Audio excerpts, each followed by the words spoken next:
Welcome back to Master 79. In this lesson we tackle an ielts writing task 2 question about museums, and we build a band 9 answer together from a blank page to a finished essay. Here is the question. Some people think that museums should be enjoyable places to entertain people, while others believe that the purpose of the museums is to educate. Discuss both views and give your own opinion. Read it twice before you write anything at all.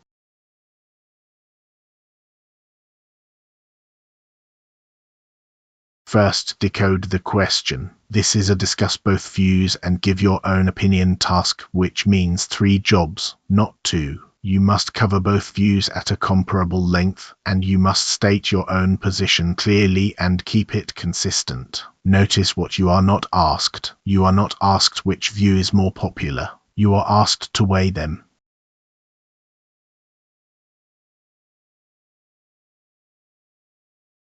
Now brainstorm in 2 columns. On the left, the case for entertainment. A museum that nobody visits serves no purpose. Museums compete with endless digital distraction. Interactive exhibits pull in families, and theatrical displays are often a child's very first contact with science. On the right, the case for education. Museums are custodians of artifacts and scholarship. They are publicly funded to preserve and transmit knowledge. Chasing visitor numbers distorts curation, and amusement without content leaves no understanding behind.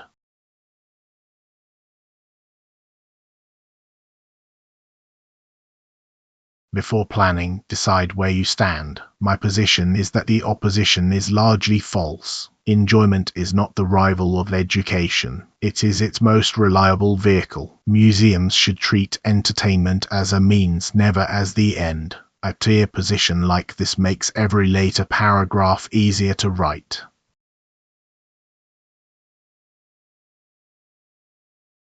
Four paragraphs, 1 job each. The introduction paraphrases the prompt, names both views and states my position. Body 1 makes the case for entertainment. Body 2 makes the case for education. The conclusion dissolves the dichotomy and restates the means versus end point. Nothing new appears in the conclusion.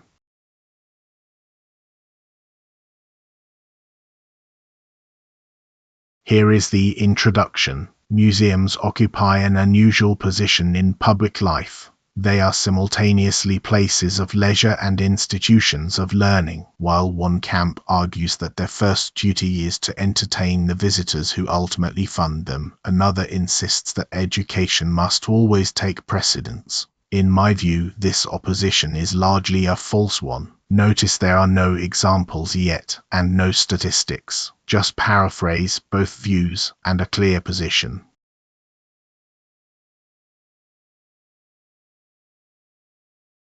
Body paragraph 1. Those who prioritize enjoyment make an essentially pragmatic case. A museum that nobody visits fulfills no purpose at all, and in an age of endless digital distraction, competing for public attention has become genuinely difficult. Interactive exhibits, immersive lighting, and hands-on displays attract families who would never willingly spend an afternoon among glass cases and dense explanatory panels. Animatronic dinosaurs and simulated earthquakes are unashamedly theatrical, yet for a great many children they are the reason they ever set foot inside a scientific institution. Watch how the word yet carries the whole pivot of that paragraph.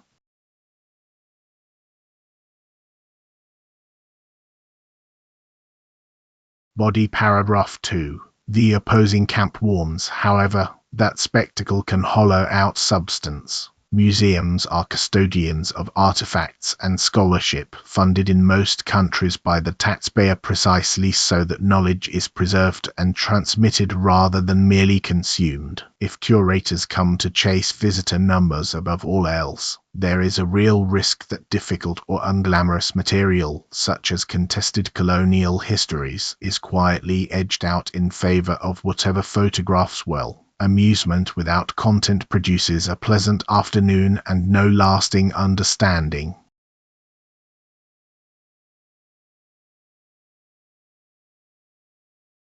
And the conclusion. On balance, I believe the dichotomy dissolves under scrutiny. Enjoyment is not the opposite of education, but its most reliable vehicle. Curiosity, once aroused, does much of the teaching. Museums should therefore treat entertainment as a means rather than an end, using it to hold attention long enough for genuine learning to take root. The position is restated in new words, and no new argument is introduced.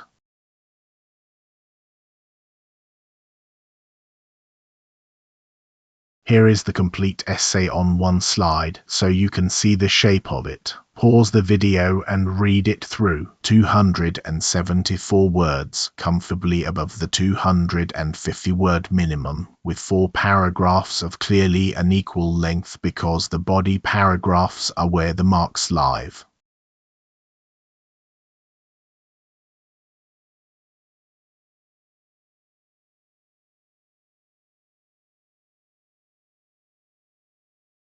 Take the language with you. Occupy an unusual position in public life.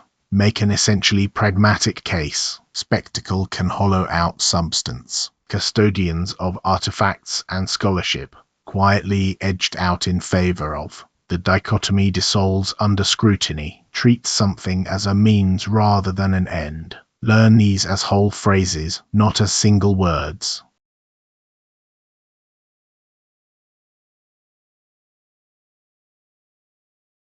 So why does this read as band 9? Task response, because both views are developed at a comparable length and the position never wavers. Coherence and cohesion, because each paragraph carries one central idea and the joins are made by meaning rather than by mechanical linkers. Lexical resource, because the collocation is precise and natural. And grammatical range, because colons, embedded clauses and conditionals are used with control rather than for decoration. One honest caveat. This is an internal quality check against the public ielts band descriptors. It is not a score awarded by a certified examiner.